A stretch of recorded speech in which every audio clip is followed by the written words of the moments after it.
Els peixos tenen un òrgan sensor anomenat línia lateral, que està format per diverses cèl·lules cilíades, per entendre'ns, uns pèls microscòpics, que recorren el cos del peix del davant al darrere i li serveixen per detectar les vibracions de l'aigua que l'envolta.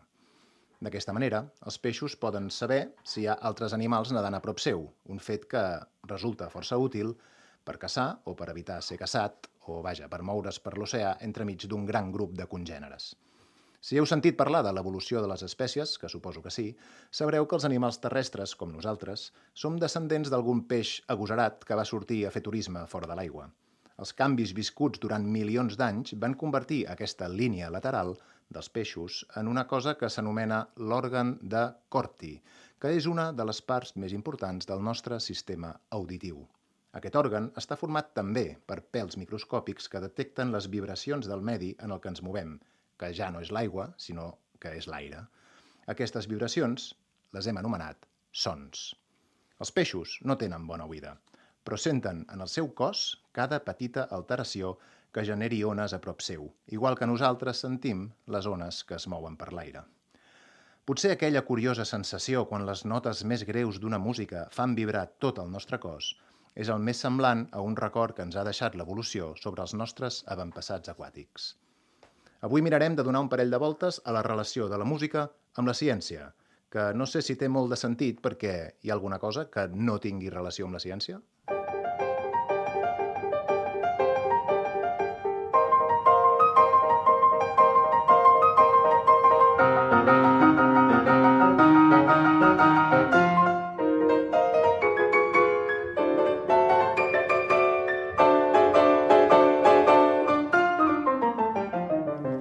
Comencem així un nou episodi de Sons en el temps, el podcast on prenem com a excusa la temporada de concerts del Teatre Auditori de Granollers per parlar de música.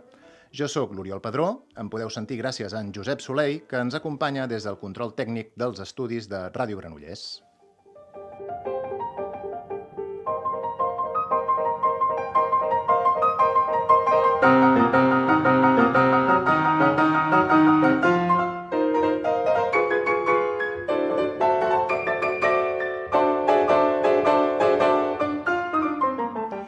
Avui prenem com a punt de partida el que serà el primer concert de l'Orquestra de Cambra de Granollers d'aquesta temporada. Aquest concert porta per títol Música i Ciència i és un concert que es farà al Teatre Auditori de Granollers el dia 22 d'octubre. L'orquestra estarà dirigida pel seu titular, en Corrado Bolsi, i tocaran només en formació d'orquestra de corda. La música, això sí, és el que dona sentit al títol, anirà acompanyada de les explicacions d'un astrofísic anomenat Eugenio Coccia.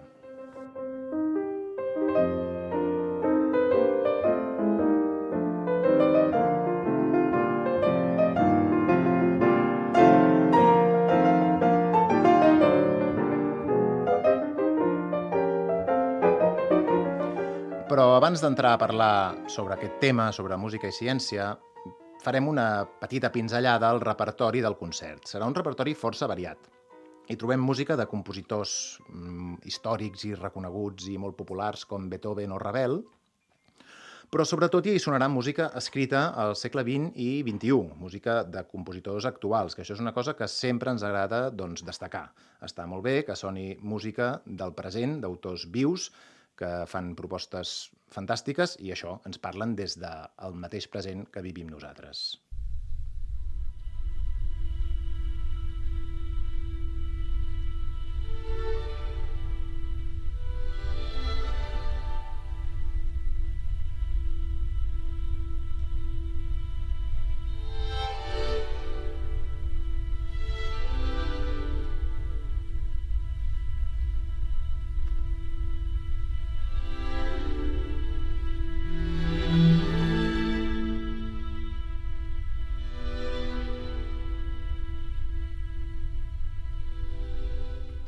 Això que escoltem és la peça And Birds Are Still, del compositor japonès Takashi Yoshimatsu. Hi sonaran peces d'autors com Giovanni Sollima, George Walker o John Corigliano. Si sou dels qui els agrada escoltar les peces d'un concert abans d'anar-hi, com jo, a mi m'agrada, Us deixarem al nostre espai web una playlist on les trobareu totes. Recordeu que per accedir a aquest espai heu d'anar a teatreauditoridegranollers.cat a la secció Viu la Clàssica. Allà trobareu doncs, això, el nostre espai, l'espai de Sons en el Temps, on sentireu aquestes músiques i també altres materials que sempre amplien les coses de les que parlem i els episodis anteriors del nostre podcast. En aquesta playlist que us deixem aquí trobareu totes les peces del concert en la seva versió per orquestra de corda, que és com les sentirem, excepte una. L'obra Eternam, del compositor català Bernat Vivancos, no està publicada en la seva versió per orquestra de corda, no hi ha cap enregistrament públic, i el que sí que us he posat a la playlist i podeu escoltar, de fet ara en sentirem un fragment, és la versió per cor, que és molt bonica. El que sí que, pel que tinc entès, la versió per cordes és una mica més àgil, la versió per cor és molt més pausada. Escoltem-la.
No sabem ben bé quins aspectes concrets de cada una de les obres utilitzarà el professor Cotxa per tractar determinats temes científics. Si ho voleu saber, la millor manera és anar al concert, que, com us deia, serà el 22 d'octubre al Teatre Auditori de Granollers. Nosaltres el que farem avui és agafar aquesta proposta de l'Orquestra de Cambra de Granollers de forma general i fer les nostres petites i personals reflexions sobre música i ciència. I per fer-ho, doncs, he convidat una persona que m'ajudi i li dono tot seguit la benvinguda. Hola, Pere. Hola, Oriol, què tal? Doncs molt bé. Tu també estàs bé? Estic bé, i tant. Fantàstic. Doncs deixeu-me fer una petita presentació. En Pere Artís, és, abans que res, un molt bon amic meu, d'aquells de tota la vida. O sigui que això em fa molta il·lusió que hagi vingut, però no l'he convidat per això, està clar, no hem vingut aquí a parlar de nosaltres, sinó de mi libro, que deia aquell. No, ell és una persona que sempre ha tingut relació amb el món musical, tot i que professionalment no s'hi ha dedicat, diguem-ne, de forma directa, però sí que tens una feina que hi té una certa relació, perquè tu ets enginyer acústic, oi, Pere? Exacte, sóc enginyer acústic, sí senyor, i això bàsicament significa que ens dediquem a treballar sobre la branca de la física, que és l'acústica, i desenvolupem tecnologies o conceptes per resoldre problemes acústics. Per exemple, tot el que té a veure amb ones, vibracions, etc. Molt bé, és a dir, l'acústica és la branca de la física que estudia el so, és així? Exactament, estudia el so, que el so no és res més que jo ara mateix estem parlant, estic generant una vibració a les cordes vocals, com si fos un violí, i aquesta vibració es transmet a l'aire, amb la boca, amb el meu aparell fonador, jo t'envio cap a tu aquesta pertorbació, que són unes ones acústiques que viatgen fins al teu timpà. El teu timpà es posa a fer una vibració com un tambor, però a l'inversa. I aquest mateix timpà envia cap al conducte auditiu intern, cap a l'oïda interna, a les cèl·lules ciliades, aquestes vibracions que es transformen en uns estímuls, no? Com si fóssim un peix, no? Per entendre, el que tu deies del peix, de les cèl·lules ciliades i l'òrgan de Corti, no? Clar. Doncs és clar, al final això del so és una cosa que no és tan etèria com sembla, no? És com més tangible, és mesurable. De fet, és mesurable. De fet, si ara mateix jo observo al meu voltant, doncs veig bastantes aplicacions que té un enginyer acústic. Com, per exemple, com dissenyar aquests micròfons o aquests altaveus per poder tenir aquesta conversa. Clar. O fins i tot també com doncs, aconseguir aïllar acústicament un espai d'un altre per no sentir el teu veí, per exemple. És a dir, hi ha moltes aplicacions al dia a dia on intervé la enginyeria acústica. Clar, això de no sentir els veïns està bé, Això segur que més... Sí, exacte. Aquest és un àmbit que es fa servir molt l'enginyeria acústica, com també, evidentment, els auditoris, no? Com aconseguir que l'auditori tingui una acústica adequada i no sigui ni molt sec ni molt reverberant, no? Ni faci un efecte catedral, ni sigui com un estudi de gravació. Clar. Vaja, que és una feina en molts camps, en molts àmbits i no pas fàcil, m'imagino. Estem divertits, per entendre'ns. Molt bé, molt bé. Escolta, parlem una mica això que dèiem de conceptes relacionats amb música i ciència. Un que se m'acut és com l'afinació, no? L'afinació és una convenció, però en veritat no ho és tant. Com funciona? Per què diem que una nota està afinada o no? Exacte. L'afinació ens està dient si un instrument, en un moment donat, aquell la o aquell do, es correspon precisament a la freqüència que li toca. Aquí introduïm el concepte de freqüència. Exacte, què vol dir això? A veure. Que això, la freqüència no és res més que l'inversa del període, no? És a dir, qualsevol senyal té un període, té unes repeticions. L'invers de la repetició és la freqüència, que es mesura amb hertzos, els hertz. Un hertz, si no m'equivoco, és nombre de vibracions per segon? Per segon. Oi? Llavors, què està passant aquí? Doncs està passant que... A veure, que no ens perdem, Tu preguntaves per l'afinació.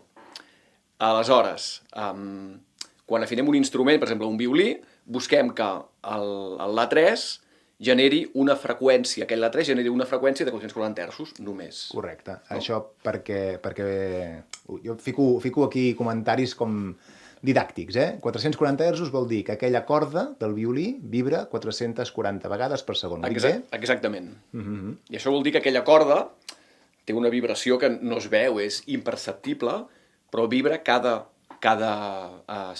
segon 440 cops, per entendre'ns, de forma genèrica. Val?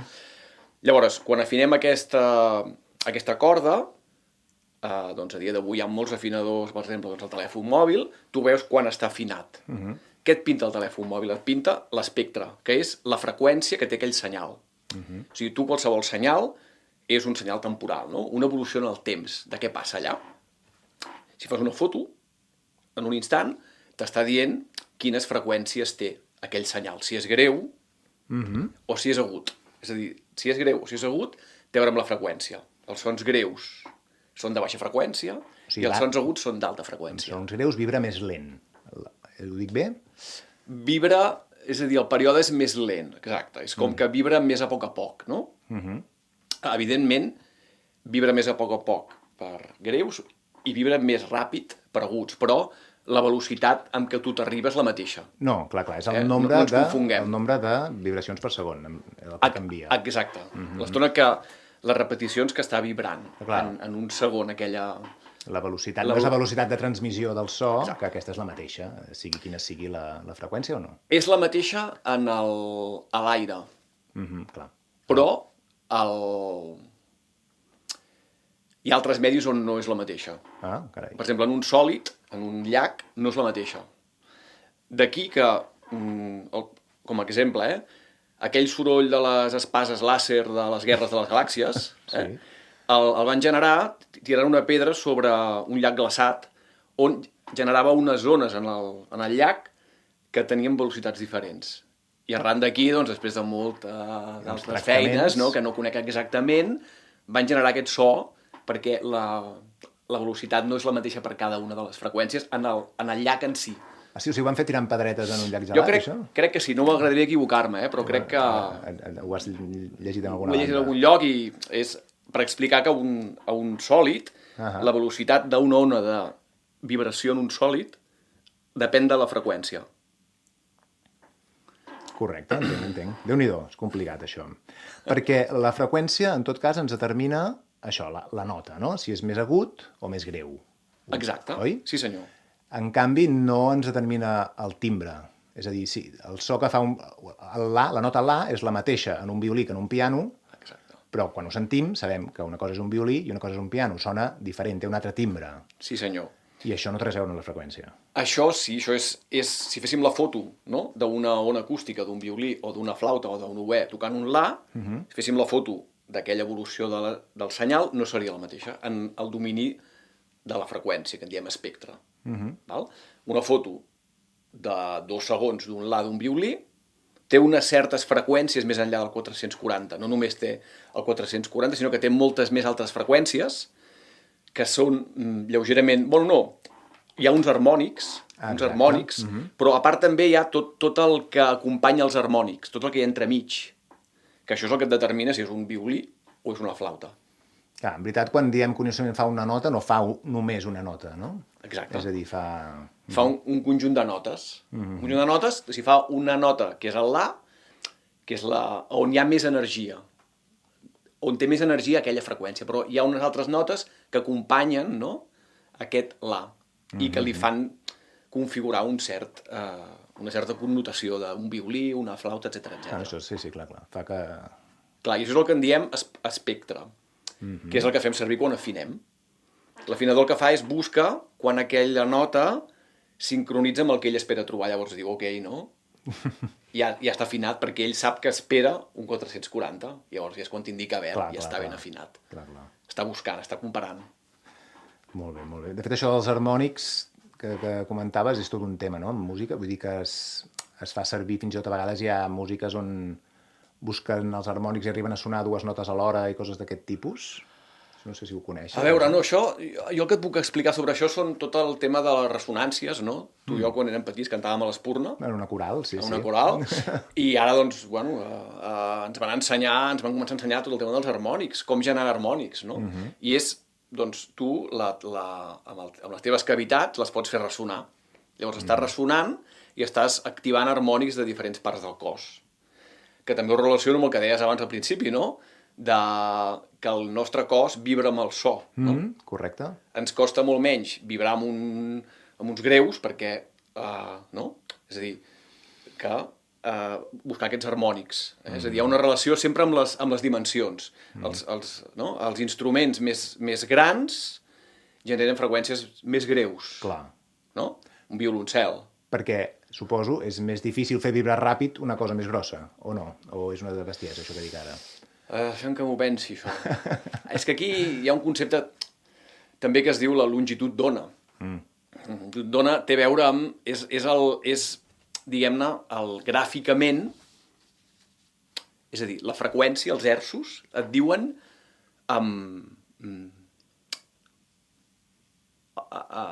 quantes vibracions o, diguem, quantes repeticions hi ha per segon, no? A nivell de temps, no? Llavors n'hi ha una altra que és la longitud d'ona, que et diu en un sòlid quantes repeticions hi caben, no? Com si agaféssim un senyal de temps i el poséssim sobre un sòlid, que també vibra, evidentment. Llavors això és la longitud d'ona. Llavors això té a veure amb les dimensions dels instruments. No sé si m'acabo d'explicar, és una mica difícil, una mica complicat. Sí, és complex, però bueno, home, sí, ens vas donant idees. Escolta'm, tinc aquí apuntat una altra idea. La música és un fenomen cultural, no? I per tant, no és només la part física, no?, que ens estàs explicant, sinó que hi ha unes tradicions, unes creences, uns prejudicis, una identificació de la persona que la fa o l'escolta amb allò que sona, que això ens condiciona com la percebem. Llavors, quan diem que una música ens agrada o no, segurament hi intervenen tots aquests factors, lògicament, el que estàs acostumat a escoltar, el que allò implica a nivell social que tu ho escoltis, el que sigui. Però hi ha el que és interessant d'una anàlisi, diguem-ne, científic de la música és aquesta idea de buscar allò que és objectiu en la música, no? Allò que... És a dir, podem dir científicament per què una cosa ens agrada o no? Per què un so és bonic o lleig? O és una pregunta molt difícil? O perquè un determinat acord ens sona més bé o no, o ens sona afinat, desafinat, o és merament cultural? Clar, aquí no... És una cosa més d'opinió, potser. No, imagino que sí que hi ha implicacions que tenen a veure amb el sistema auditiu humà. No et sabria respondre exactament a aquesta pregunta. El que sí que jo conec és que més enllà de la música tu pots tu pots sentir un so que és... Tu pots, per exemple, sentir un so plaent a un...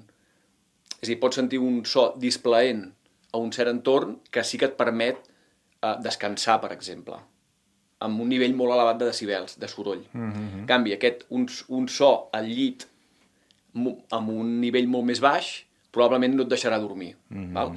Però aquests temes més... Bueno, això jo crec que no això perquè no... No és el teu tema. No és el meu tema. T'he posat una trampa aquí.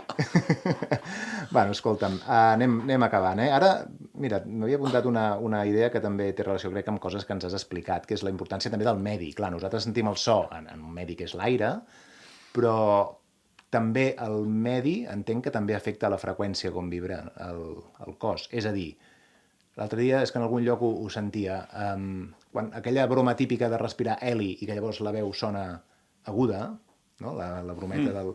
Això és perquè durant uns instants el medi en el qual vibren les nostres cordes vocals no és l'aire, sinó que és l'heli, Exacte. que és menys dens, llavors vibren més ràpid i per això sona més aguda, és així? És a dir, clar, la velocitat del so i tots els paràmetres físics depenen de quin tipus de, diguem, components hi ha a l'atmosfera, no? Arribant a l'extrem, en el buit, és a dir, a l'espai interestel·lar, no hi ha so, Clar. perquè no hi ha lloc on la propagació es pugui... on la pertorbació es pugui propagar. Clar, No és possible en aquest... No viatja. No viatja perquè no hi ha lloc, no hi ha canal per viatjar, no? Clar. I això que deies de l'heli molt probablement tingui a veure amb les propietats de les mateixes molècules de l'aire. Clar, l'heli és menys dens, tinc entès, que sí, per això floten, no? Els globus d'heli. Al ser menys dens, imagino que es modifiquen els paràmetres de propagació, densitat, etc. Per tant, Pere, si la pregunta típica, si un arbre cau al mig del bosc i no hi ha ningú per sentir-lo, fa soroll igualment, no? Exacte, sí senyor. Sí. Està clar que les vibracions estan allà. I són, exacte, sí, i tant. Doncs molt bé, moltes gràcies, Pere, moltes gràcies per les teves explicacions. Encantat, home, i tant. I fins aviat. Fins aviat.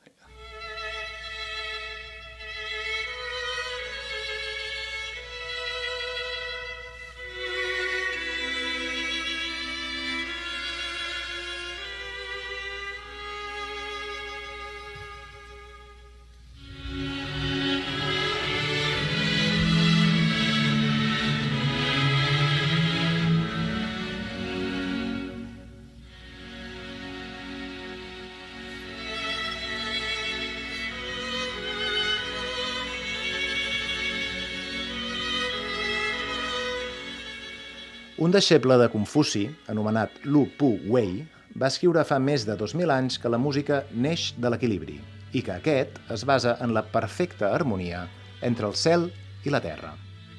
Així doncs, Pitàgores no va ser l'únic en pensar que el cosmos genera música i que hi ha una relació entre l'equilibri de la natura o de l'univers i l'harmonia dels sons. Tant els xinesos com els grecs, però també els babilonis i moltes altres cultures, van imaginar que els cossos celestes emetien un so determinat, una nota, que sonava en harmonia amb la resta de sons, configurant així el so perfecte de l'univers.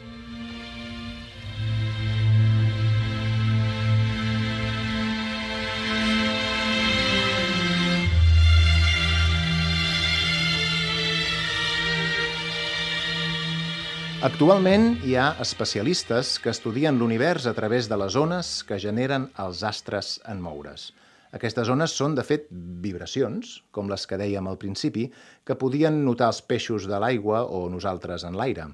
Podríem dir que, en certa manera, les intuïcions dels filòsofs antics eren bones i els planetes i els cossos del cosmos en moure's fan un so, a unes freqüències que potser són totalment inaudibles, però que estudiar aquestes ones mitjançant la tecnologia actual ens ajuda a buscar, si és que existeix, aquesta harmonia del cosmos. I és que suposar que l'univers té un ordre, una lògica, una harmonia, és una idea tan antiga com humana. D'aquest procés de cerca constant en diem ciència. Però és la mateixa inquietud la que ens ha portat a construir també altres formes de relacionar-nos amb el món, coses com la música. La música que neix de les vibracions que ens envolten i de les vibracions que generem nosaltres. La música que ens permet tenir un lloc on estem segurs que podrem trobar-hi aquest ordre i aquesta harmonia que busquem en l'univers.